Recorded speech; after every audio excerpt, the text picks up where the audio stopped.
आपका किताब में टैगलाइन है कि आर्ट साइंस से जुड़ा हुआ है या साइंस आर्ट से जुड़ा हुआ है, तो कैसे जुड़ा हुआ है इसके बारे में बताएं आप। तो बजट करोड़ में बैठ रहा था करीब और 6 लाख में इस चीज़ को बनाया। आर्ट डायरेक्शन में के बारे में कुछ फैक्ट्स और दिलचस्प बातें बताएं। जय हिंद, मैं हूं शकील आलम। आप देखना शुरू कर दिए हैं देश दर्शन।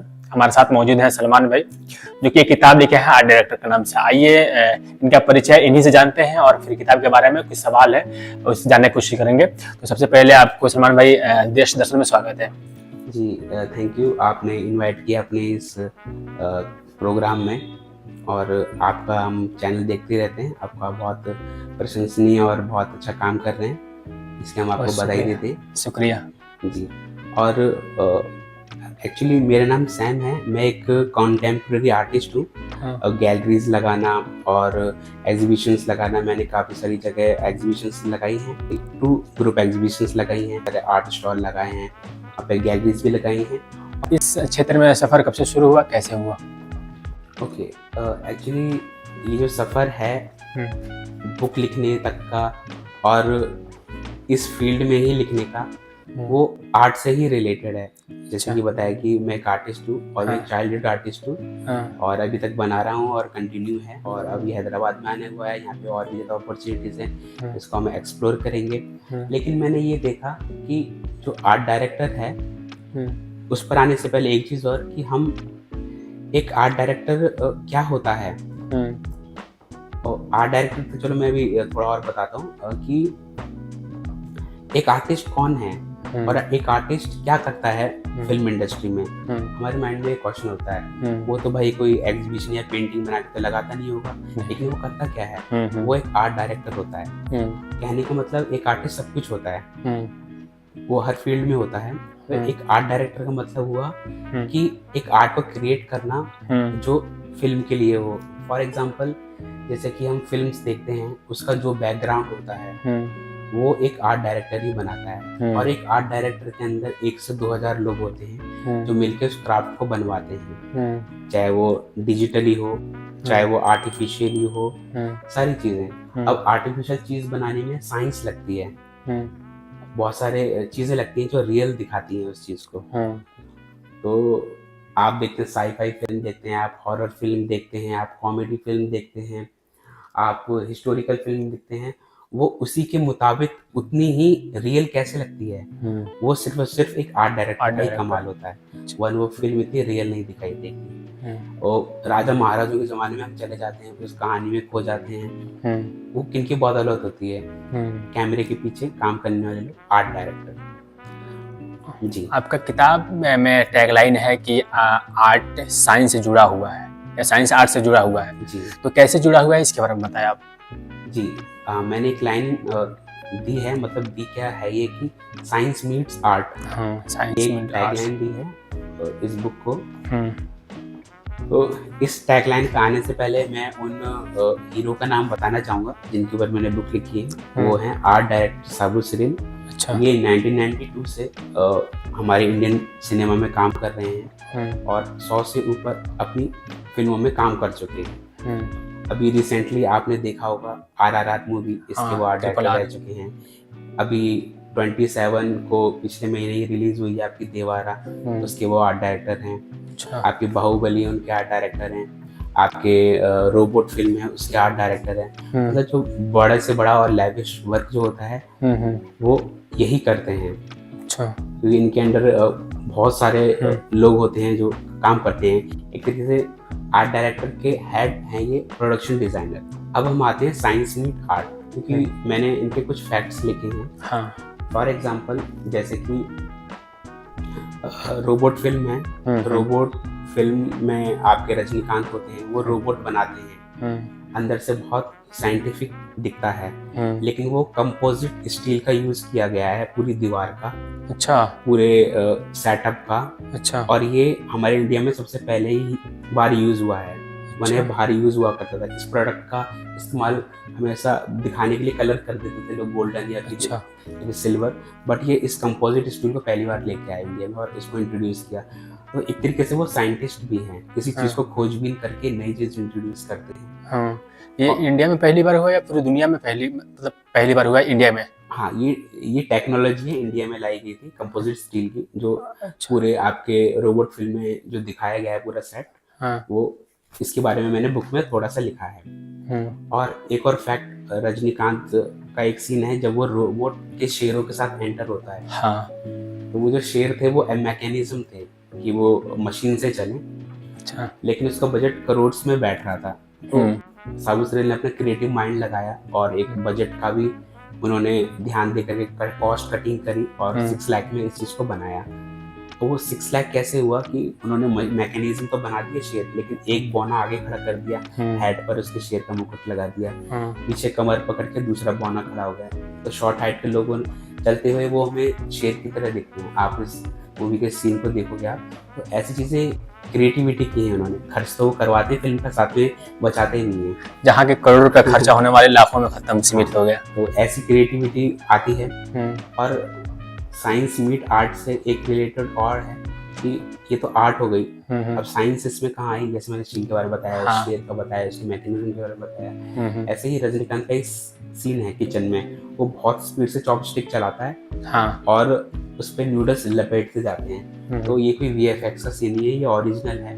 हाँ। लेकिन उनके हाथ के पीछे एक आदमी को हरा था जिस पर मोटर लगी हुई थी। अच्छा। उस मोटर में 2 स्टिक लगी हुई थी जो बहुत स्पीड से चल रही थी। अच्छा।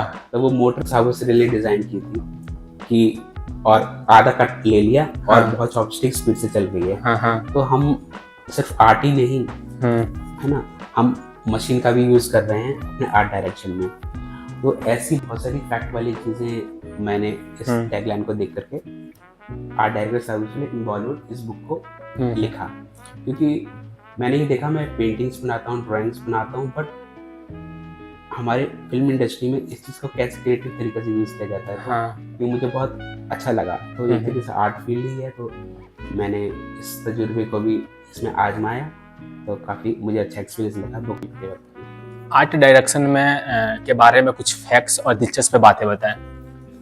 हाँ, दिलचस्प बातें यही थी जो मैंने बताई। आपका मैंने क्वेश्चन पहले ही कंप्लीट कर दिया थोड़ा सा तो हमारा टाइम भी बच गया और आगे चलेंगे। हाँ। और फैक्ट्स में मैं और जोड़ूंगा, जैसे कि सन ऑफ सरदार है। हाँ। उसमें वो घोड़ा होता है व्हाइट कलर का। हाँ। उस पर उछल उछल के जाता है। हाँ। लेकिन वो सिर्फ खाली एक नीचे मोटर होती है जो बस हिलती रहती है और ऊपर बैठ के एक्टिंग करनी होती है। तो वो मैकेनिज्म घोड़ा बनाना तो हम बड़े आसान से देख लेते हैं, एंजॉय करके हंस लेते हैं, लेकिन उसको बनाने में, उस मैकेनिज्म को बनाने में, लाने में जो टाइम कंज्यूमिंग होता है वो बहुत हैवी होता है। अब टाइम कंज्यूमिंग से रिलेटेड मैं एक टॉपिक और बताऊंगा कि जब फिल्म बनती है तो डायरेक्टर के साथ आर्ट डायरेक्टर ही रहता है। जो डायरेक्टर अपना विजन बताता है, हाँ। मैं ऐसी फिल्म बनाना चाहता हूँ, हाँ। उसको सच करके दिखाता है आर्ट डायरेक्टर, जो कैमरे के पीछे होता है, बिहाइंड होता है। आप जैसे देवारा, आरआरआर और जो भी मूवीज देखेंगे इनकी बनी हुई, सब पे आर्ट डायरेक्टर सारी चीजें लिखी हुई हैं। तो उस पर्सपेक्टिव व्यू से कह रहा हूँ कि जिसको इस फील्ड के बारे में नहीं पता है, हाँ। तो ऐसे करके चीजों को समझ सकता है। और भी बहुत फैक्ट है इनके। फैक्ट के लिए कहें, एक यूएसए के टाइकून हैं, हाँ। एनआरआई हैं, वो काफी रिच हैं। हाँ। उन्हें अपनी वेडिंग करानी थी अपनी बेटी की। अच्छा। इंडिया में मैंने ये देखा, इस चीज को मैंने बुक में भी लिखा है डिटेल्स में सारी, कि उन्हें 55 करोड़ का बजट लिया, साबु सुरेल को दिया कि आप बाहुबली का जो सेट आपने बनाया फिल्म का, वही सेटअप हमारे द्वारा बना के दो हमारी वेडिंग के लिए। तो वो पूरा सेट साबु सुरेल ने बनाया, उसमें वो वेडिंग हुई आलीशान। अच्छा। तो और वो 1992 से काम कर रहे हैं, उनके नाम बहुत अवार्ड्स हैं। डिस्कवरी पर इनका अपना एक एपिसोड है, कैसे उन्होंने इतनी क्रिएटिविटी की। तो इन सब चीज़ों से जब मैंने रिसर्च करी, ये सब चीज़ें मैंने देखी, तो मैं हैरान हुआ। बताइए, को बाहुबली में जैसे तलवारें हैं, भाले हैं, ये सब बनाए कम से कम 2-2 हज़ार आपके कारपेंटर, डिजाइनर्स, एनिमेटर, सब लोग इनके अंडर थे। तो एक 2-3 साल का टाइम लेकर के इन चीज़ों को बनाया। तो ये बहुत मुझे अमेजिंग लगा, तो मैंने सोचा इसे लिखना ही चाहिए। तो ये रहा। आर्ट डायरेक्शन में आपके कब से रुचि हुई और कैसे? क्या कोई ऐसी खास घटना थी जिसके मतलब आपको प्रेरित किया इस क्षेत्र में आने के लिए?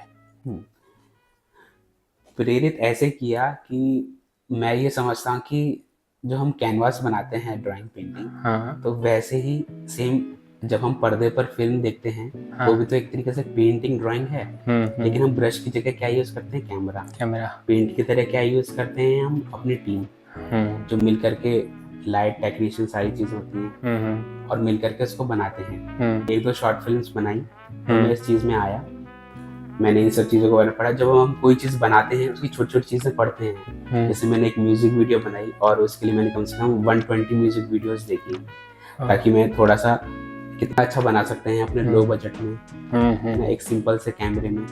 वो लुक तो नहीं आ पाई, लेकिन रिसर्च में हमने बहुत टाइम लगाया, लेकिन हमने उस चीज़ को देखा। ऐसे करके धीरे धीरे हमें पता लगा कि कितना कुछ काम होता है, कितनी टेक्नीशियन होते हैं, कैमरामैन, आर्ट डायरेक्टर्स।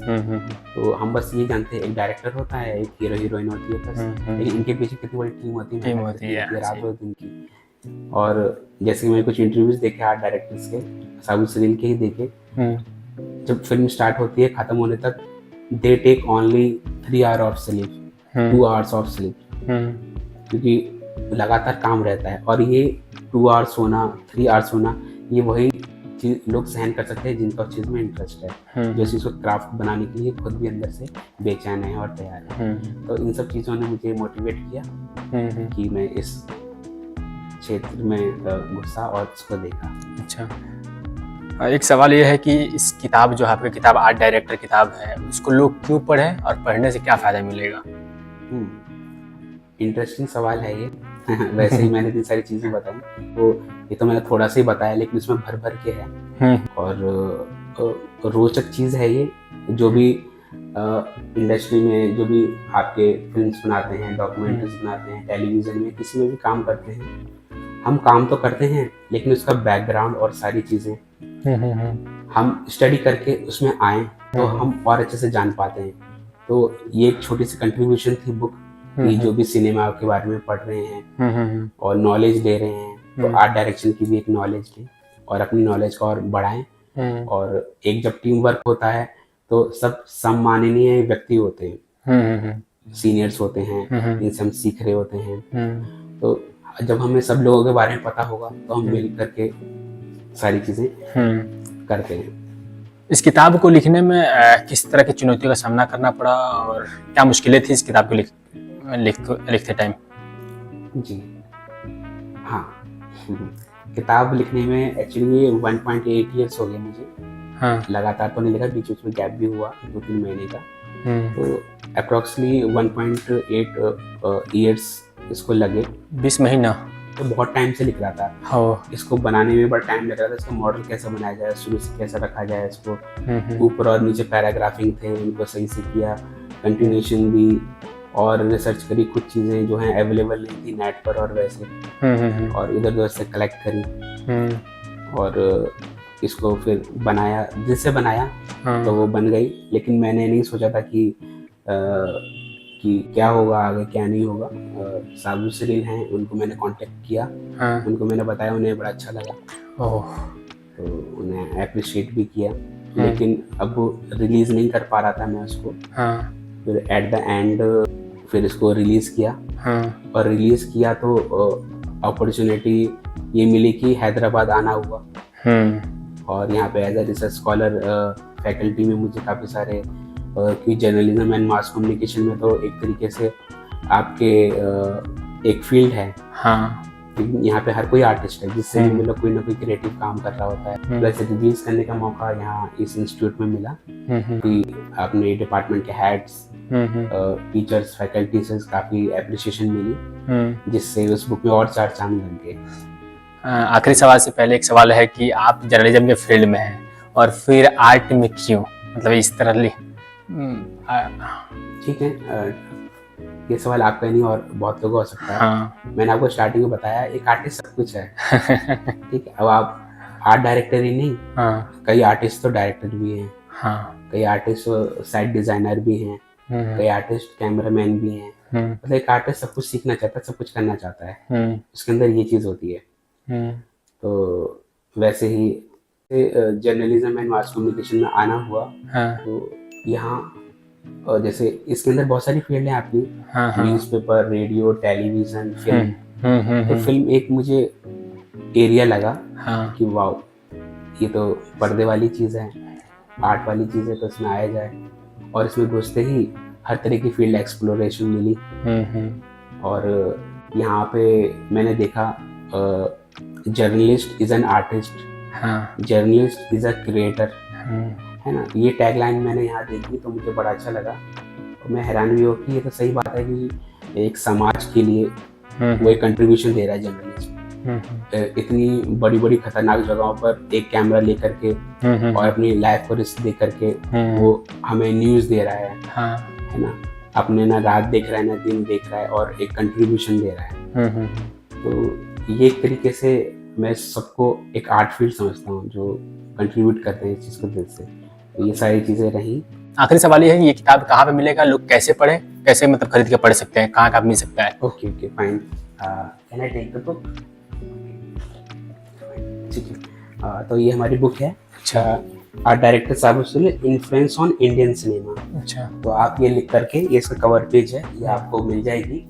और अमेजोन, फ्लिपकार्ट और blueros.com इनकी ऑफिशियल वेबसाइट है जो डिस्ट्रीब्यूट करते हैं और आप तक पहुंचाते हैं। तो यहाँ पे आप काफ़ी अच्छे रेट में ले सकते हैं, कम रेट में। और बाकी अमेजोन, फ्लिपकार्ट पे अवेलेबल है, बस ये आपको लाइन लिखनी होगी। ठीक है। तो हमारे साथ थे सैम, जो अपना शॉर्टकट में नाम लिखते हैं। और ये वीडियो आपको कैसा लगा हमें बताइए, कमेंट में ज़रूर बताएं और वीडियो को शेयर करें और किताब को ज़रूर पढ़ें। फिर मिलते हैं अगले वीडियो में, तब तक के लिए जय हिंद। जी, थैंक यू।